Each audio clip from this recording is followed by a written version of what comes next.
আচ্ছা, ওয়েলকাম করছি সবাইকে। আজকে আমরা যে ব্যাপারটা নিয়ে জানার চেষ্টা করব সেটা হচ্ছে যে শুধুমাত্র একটা ফর্মুলা দিয়ে আমরা জ্যামিতির প্রায় সবগুলোর ফর্মুলা মনে রাখতে পারি। তো সেটা কি আমি লিখেছি অলরেডি, সেটা হচ্ছে ভূমি গুণন উচ্চতা। যদি আমি জাস্ট এইটা মনে রাখতে পারি তাহলে আশা করা যায় জ্যামিতির, যেমন চতুর্ভুজের ক্ষেত্রে স্কোয়ার মানে বর্গ, রম্বস, সামান্তরিক, আয়তক্ষেত্র, ট্রাপিজিয়াম, সবগুলোর ফর্মুলা আমরা ইজিলি মনে রাখতে পারি। এরপর আছে বৃত্ত, কোণক, ত্রিভুজের ক্ষেত্রে আছে সমবাহু ত্রিভুজ, সমদ্বিবাহু ত্রিভুজ। এই সবগুলার ফর্মুলা আমরা জানি, ইন্ডিভিজুয়াল ফর্মুলা আছে, বাট সবগুলোর ফর্মুলা আমরা শুধুমাত্র ভূমি গুণন উচ্চতা যদি মনে রাখতে পারি তাহলে ইজিলি বাকিগুলো বেরোয় আসবে। সো দেখা যাক, আমরা প্রথমে যে কাজটা করব সেটা হচ্ছে আয়তক্ষেত্র। আয়তক্ষেত্র that means rectangle. Okay, so আমরা জানি আয়তক্ষেত্র দেখতে এরকম। আচ্ছা, তার মানে হলো আয়তক্ষেত্রের বিপরীত বাহুগুলা, যেমন এ এ, বি বি, দ্যাট মিন্স এই বাহু বা সাইড, এই সাইড বা এই সাইড সমান এবং সমান্তরাল, এবং এটা হচ্ছে 90 degree, that is 90 degree. So আয়তক্ষেত্রের ফর্মুলা যদি আমি লিখতে চাই, আয়তক্ষেত্রের ক্ষেত্রফল যদি আমি বের করতে চাই, তাহলে আমি তো অবশ্যই এটা জানি, এটা একটা ভূমি, আর এটা হচ্ছে ভূমির উপরে যদি লম্বালম্বি বা পারপেন্ডিকুলার বা 90 ডিগ্রি কোনো কিছু আমি ড্র করি তাহলে সেটা হয়ে যায় উচ্চতা। তার মানে অফকোর্স আমি লিখতে পারি এটা ইন্টু এটা, দ্যাট মিন্স ভূমি এ ইন্টু উচ্চতা বি। সো ভূমি, এই ভূমির আমি আরেকটা নাম দিতে পারি দৈর্ঘ্য, তাই না? দৈর্ঘ্য গুণন এই উচ্চতাকে বলতে পারি প্রস্থ। তার মানে আয়তক্ষেত্রের ক্ষেত্রফল আমরা পেলাম দৈর্ঘ্য গুণন প্রস্থ, তাই তো? আচ্ছা, এবারে আমি চলে যাব আয়তক্ষেত্রের মতো দেখতে। আয়তক্ষেত্রের মতো দেখতে কি? সামান্তরিক।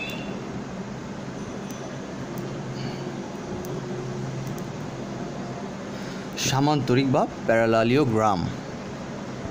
সো সামান্তরিকটা দেখতে যেহেতু আয়তক্ষেত্রের মতো, শুধু ডিফারেন্স একটাই, সেটা হচ্ছে যে আমি যদি আয়তক্ষেত্রের এই যে সোজা বাহুগুলা বা সাইডগুলো, সেটাকে আমি যদি একটু বাঁকা করে দিই তাহলে সেটা সামান্তরিক হয়ে যাবে, দ্যাট মিন্স এরকম।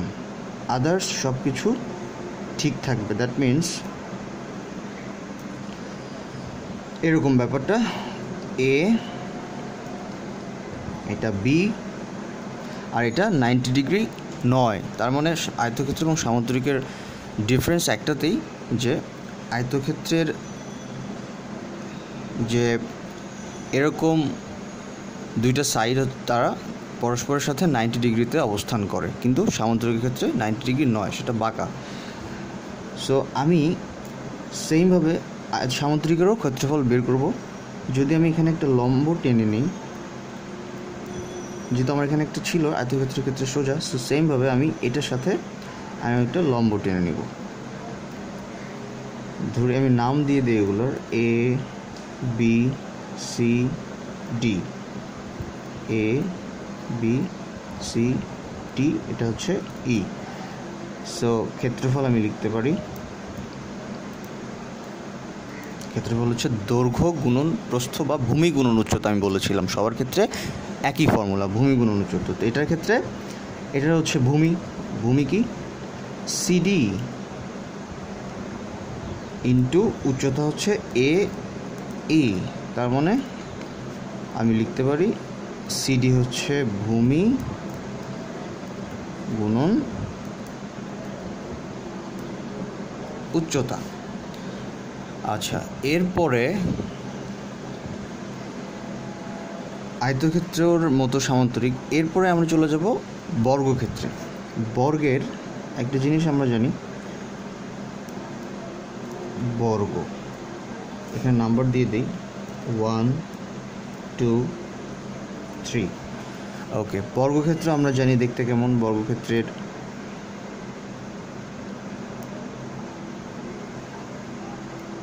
দেখতে এরকম, মানে হচ্ছে বর্গক্ষেত্রের 4টা বাহুই সমান, তার মানে এটাও এ, এটাও এ, এটাও এ, এটাও এ, তাই তো? আচ্ছা, তো এখন আমি যদি বর্গক্ষেত্রের ক্ষেত্রফল বের করতে চাই, ওই একই ফর্মুলা আমরা অ্যাপ্লাই করব। ভূমি গুণন উচ্চতা, ভূমি এ ইন্টু উচ্চতা, যে কোনো একটা সাইড, বিকজ এটা তো 90 ডিগ্রিতেই আছে, তাই না? সব জায়গায় 90 ডিগ্রি। সো উচ্চতা অবশ্যই আমি এটাকে বলতে পারি, তার মানে উচ্চতা হচ্ছে এটাও এ, উচ্চতাটাও আমি লিখতে পারি এ, তার মানে এ ইন্টু এ হচ্ছে স্কোয়ার। সো আমি বর্গের ক্ষেত্রফল পেয়ে গেলাম, স্কোয়ার কীভাবে আসছে। এরপরে আমি লিখতে পারি রম্বাস বা রম্বস।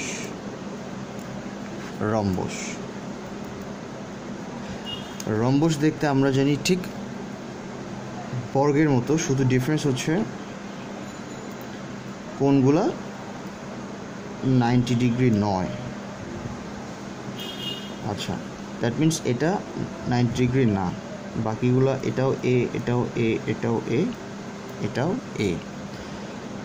ওকে, নাম দিয়ে দিই এ বি সি ডি।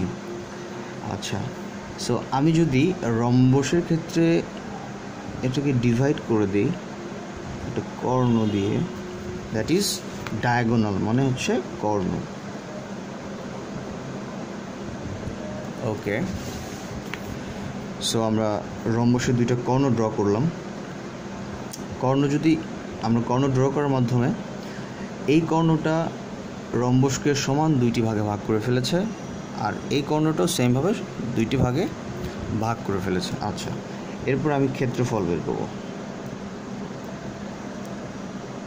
ক্ষেত্রফল, ওকে, আমি ফার্স্টেই বললাম যে কোনো একটা রেখা এ সি অথবা বিডি প্রত্যেকেই চতুর্ভুজটাকে সমান দুই ভাগে ভাগ করে ফেললো, তার মানে আমি লিখতে পারি ক্ষেত্রফল তো পুরোটা মানে তো কোনো কিছু ক্ষেত্রফল বোঝায়, তার মানে এইটা আর এইটা প্লাস এটা যদি করি, বা এইটা প্লাস এটা যদি করি, তাহলে আমার ক্ষেত্রফল বের হয়ে যায়। তার মানে ত্রিভুজ এডিসি, এইটা আমি নিলাম, আমি যে কোনো একটা নিতে পারি, আমি এটা নিলাম এডিসি প্লাস ত্রিভুজ, এটা নিচ্ছি আমি, এটা আর এটা, ত্রিভুজ এবিসি বা ত্রিভুজ এডিসি প্লাস এটাকেও আমি ত্রিভুজ এডিসি লিখতে পারি, বিকজ দুইটাই সমান, অর্থাৎ 2 ইন্টু ত্রিভুজ এডিসি।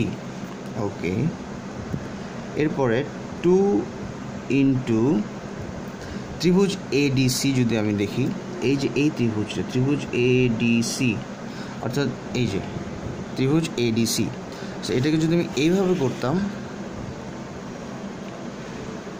করতাম তাহলে আমি দেখতে পাচ্ছি এই যে ত্রিভুজটার এটা একটা উচ্চতা, তার মানে এই ত্রিভুজে আমরা ক্ষেত্রফল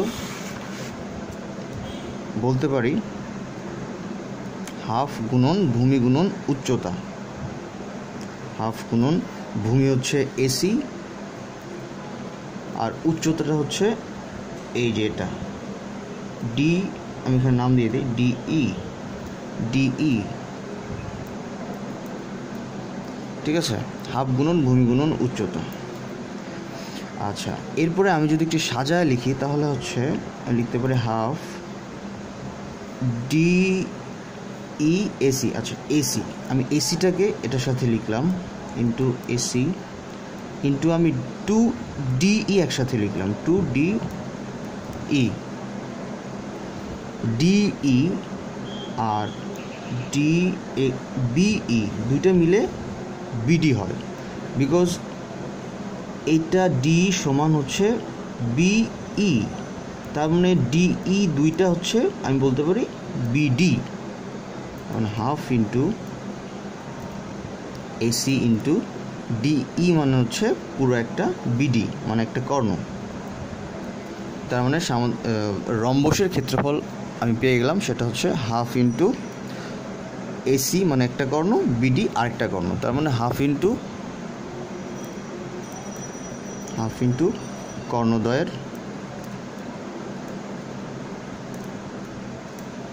গুণফল।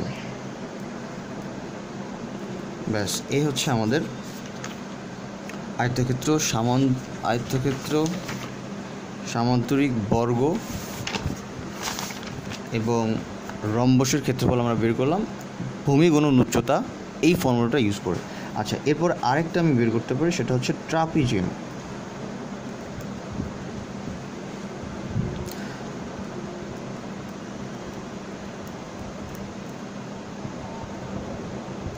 ট্রাপিজিয়াম। সো আমরা জানি ট্রাপিজিয়াম দেখতে খানিকটা এরকম,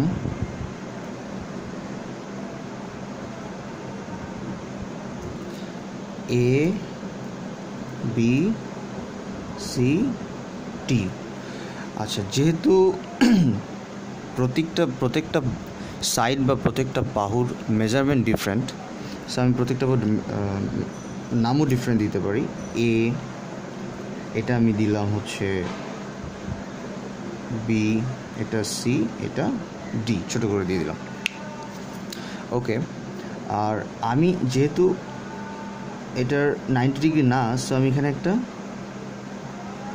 লম্ব ড্র করবো, মানে উচ্চতা, এটা দিলাম এ ই। ওকে, এখন আমি ক্ষেত্রফল নিয়ে নিব। সো ট্রাপিজিয়ামের ক্ষেত্রফল হচ্ছে, আমরা যেহেতু এখানে ভূমি কোনটা ধরবো সেটা আমি জানি না, বিকজ আমি এই সিডি পুরোটাকেও আমি ভূমি ধরতে পারি, আবার এবিকেও ভূমি ধরতে পারি, দুইটাই সমান্তরাল প্যারালাল বাহু। ট্রাপিজিয়ামের ক্ষেত্রে দুইটা প্যারালাল বাহু আছে, সেটা হচ্ছে একটা এবি সিডি। সো আমি জানি না আমি কোনটাকে বেস বা ভূমি ইউজ করব। সো এই দুটোকে ব্যালেন্স করার জন্য, যেহেতু দুইটা প্যারালাল সাইড আছে, তো এই দুটোকে ব্যালেন্স করার জন্য আমি যেটা করতে পারি সেটা হলো ভূমিটা দুইটা মিলে এভারেজ করে আমি ভূমি ধরতে পারি। অর্থাৎ এটা এ ধরলাম আমি, এটা সি ধরলাম আমি, তার মানে দুইটার সামেশনকে আমি যদি 2 দিয়ে ডিভাইড করি তাহলে আমার এভারেজ একটা ভূমি পাই। ওকে, এই যে আমি এখানে এটা লিখেছি এ, এটা হচ্ছে সি ধরেছি, তার মানে দুইটা যেহেতু প্যারালাল বাহু, সো এই দুটো প্যারালাল বাহুর এভারেজ দুইটা সামেশন করে আমি 2 দিয়ে ডিভাইড করেছি, অ্যাভারেজ পেয়ে গেলাম দুইটা প্যারালাল বাহুর, বা এটাকে আমি ভূমি ধরলাম। ওকে, সো এখন আমি এটা ক্ষেত্রফল লিখতে পারি আমরা তো নর্মাল কমন একটা ফর্মুলা জানি, সেটা ভূমি গুণন উচ্চতা। সো আমি লিখে ফেলি ভূমি গুণন উচ্চতা। সো এখানটার ভূমি গুণন উচ্চতা আমি কি ভূমি ইউজ করছি, আমি A by C, A plus C by 2 into উচ্চতা আমি ইউজ করছি এ ই। ওকে, সো আমি হাফটাকে যদি সামনে নিয়ে আসি তাহলে আমি লিখতে পারছি এ প্লাস সি ইন্টু এ ই উচ্চতা। তার মানে চলে আসলো ট্রাপিজিয়ামের ক্ষেত্রফল, সেটা হচ্ছে হাফ গুণন আমরা জানি সমান্তরাল বাহুদ্বয়ের যোগফল ইন্টু সমান্তরাল বাহুদ্বয়ের যোগফল ইন্টু এ ই, এই হচ্ছে উচ্চতা। সো আমি ভূমি গুণন উচ্চতা ইউজ করে ট্রাপিজিয়ামের ক্ষেত্রফল পেয়ে গেলাম। ওকে।